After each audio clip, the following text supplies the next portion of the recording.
In this episode of Talking Shop, I've never driven a Bugatti. That makes me sound like such a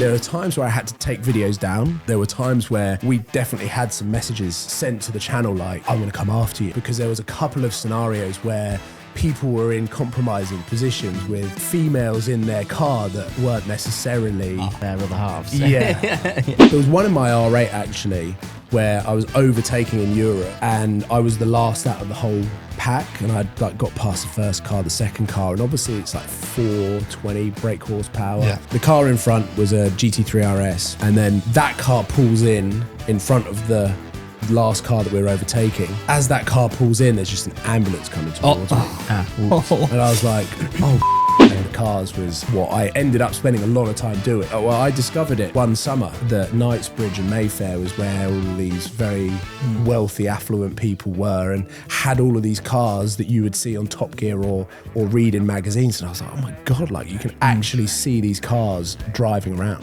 So I bought the car in white, and VVS, who I bought it from, were like, just to let you know, the paint isn't good. And I was 27 years old. I didn't know what that meant. So I was like, don't worry, I'm wrapping it. I'd been approached by a body shop company who wanted publicity, exposure, marketing, and said the Murcielago would be a fantastic piece of content for us to examine, give you a price on how much things would cost to bring it back up and almost restore it. If you filmed it, posted it on your social media, we could do the work for free. I'll sort of hold them to their word. I'll take the wrap off. All of the lacquer came off with the car. I drove it down to this place. They obviously saw the paint and they were like, this is going to be about 45 grand's worth of work. I was like, what?